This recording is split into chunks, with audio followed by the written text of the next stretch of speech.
And we are joined by California's 20th District Congressman Vince Fong, and obviously we would love to be speaking with you under better circumstances. And we'll talk to you about just what you would have liked to have seen as far as funding appropriations and water resource allocation. But before we jump into that, are there any words that you'd like to offer for the victims of those that are in this fire, and maybe perhaps people in our district who have family members that are down there or friends?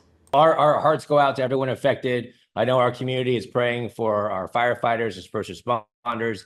This is a truly devastating situation. The words can't describe just the emotions that I feel and that my wife and I feel when we see these videos and just when you see residents going back to their homes and everything's just destroyed, and of course our hearts go out to those who've lost the families who've lost loved ones in this tragic situation. It's certainly we just got to keep everyone in their prayers. I know that there's always a debate about whether forest management and things of that nature are, if that's avoidable. I know one of the things that we've talked to before about being avoidable is a lack of funding as it goes towards water allocation and resource management. Can you talk about your time in the State Assembly and things that you would have liked to have seen differently through funding like cap and trade that you are not seeing in the fire, and that maybe potentially has led to this growing more than it perhaps should have? Well, certainly our efforts right now should be focused on putting this fire out. But as we take a step back, as I look back at my time in the state legislature and even now in Congress, I mean, Governor Newsom has an unfortunate history of misplaced budget priorities, especially when it comes to fire prevention in our state. He talks about visiting fire-ravaged communities. He's come to our community, but what lessons has he learned? We know that we need year-round prescribed burning and preparedness. We need to streamline forest management projects, create and build fire breaks, remove the fuels out of the forest. We need to put more resources into those efforts on the prevention side, but also on the response side. And so when you look at our efforts to try to increase funding, it's been a struggle every step of the way. There's $200 million in the budget currently, but the entire budget of California that is being proposed this year is $322 billion. It went up for a little bit, and then of course the governor, cut back over the past few years. The governor is spending nearly $1 billion every single year through cap and trade on this mismanaged high-speed rail system. I've been calling for shifting and taking those resources and putting it into wildfire management. That would have been a better investment, and I think hopefully as we enter this new budget cycle, my colleagues, and I've been on the phone with them over the past few days, will begin to have a serious conversation about taking those funds, $1 billion every single year, and put it into wildfire prevention. And also, too, something that California Republicans are calling for in the Assembly, your old chamber there, happens to be a wildfire insurance special session, because right now the special session up in California is based on trying to Trump-proof California. Is that a much better use of your time if you had wildfire insurance prevention kind of being discussed there in the special session than Trump-proofing the state? Is Trump-proofing worth the time that they're spending on it? Well, I think they're right. I mean, watching what happened yesterday, the first gathering of the legislature for a special session, mere hours after a massive wildfire breaking out in California, the state legislature and the Democrats that control it, they've decided that spending money to sue an incoming administration was better than preparing for preparing for future fires and dealing with the fires currently at hand. That is not only tone deaf, but just the clearest example of misplaced priorities by this governor and the supermajority in Sacramento.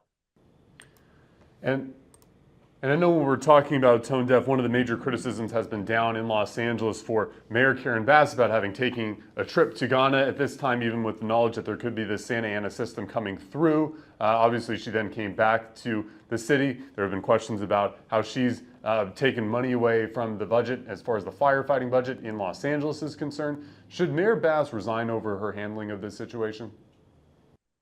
Well, she's going to be held accountable. I think there's a lot of questions that the residents of Los Angeles, there's a lot of questions that we have in terms of what transpired in preparing for this. Certainly, there were warnings of the Santa Ana winds, and of course, we are dealing with year-round wildfire conditions. What went into the preparation? What did they know? What was the information from the Office of Emergency Services? What transpired? Why did the fire hydrants? Why didn't they work? Why was a massive water reservoir that's right now being reported in the Los Angeles Times? Why was that offline? Was there enough personnel? Did we need more seasonal firefighters in place? Did we have the planes? Did we have the assets ready to go? I mean, there's a lot of questions that we are going to demand answers to. And again, as we move forward, we need to put this fire out. We need to assess and reassess everything that transpired, because again, we are in a year-round conditions. So we need to not only help rebuild in Los Angeles, but there are going to be other communities that are going to be affected by wildfires in the future. And so this is the conversation that is extremely important. We have the bipartisan Fix Our Forests Act that we're going to move through Congress, hopefully in the coming months.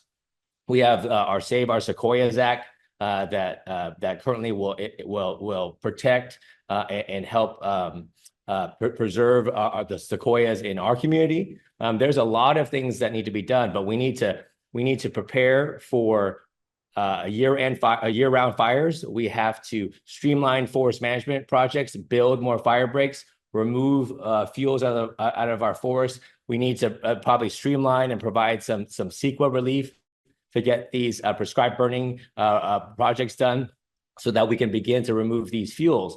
This is extremely important because our state is going to be dealing with this on a year-round basis. And last couple questions for you again. Thank you for your time today. Before I want to get to the fire management and a quick question on that too, I want to ask you, in California, of course, we have this unique ability to recall politicians. Should Mayor Bass and should Governor Newsom face recalls? Well, I think they're going to have to answer to the public. I mean, we are looking at tremendous mismanagement, and I think that there's going to be a lot of questions they're going to have to answer. Right now, they're not really answering them. I think that what the public is truly upset about is not only the just failed response to this fire, but now their inability to take responsibility for what's happening. And so again, we're going to have the focus needs to be putting out this fire to help rebuild these communities. But a lot of us are questioning a lot of decisions made by Mayor Bass and Governor Newsom right now. And my last question for you too. I mean, you touched upon this in both of your first couple answers here, then your most recent one too, which is that when we think about what happened over the summer with the largest fire in Kern County history, with the Burrell fire, it happening in our own backyard, you have legislation there in Congress to address it. But after the Burrell fire, now after these fires, just an hour and a half to the south of us, what should the awareness of our area be for not only the governor, which of course we're making our claims heard here, but also for people in this area? What should they know about wildfires here in Kern County? Well, we got to be constantly prepared, and we have to work to prevent these wildfires in occurring in the first place. And that is fuels management, prescribed burns, removing these dead and dying trees out of our forests. Fire experts have been warning us for years that the rural forest interface and with now tied to the urban interface has put has made every area in California at risk of wildfires. And so we have to be constantly vigilant. We have to put the resources in. We have to streamline the process to get these projects done, and we actually have to put the personnel in place to be prepared to deal with fires year round. The fact that a lot of these fire breaks, a lot of these fuel management projects that have occurred in our community, a lot of them have been held up in court through frivolous lawsuits that we had to endure. Now we got through them and got them done, but again, now magnify that across the state. when you have other forests and other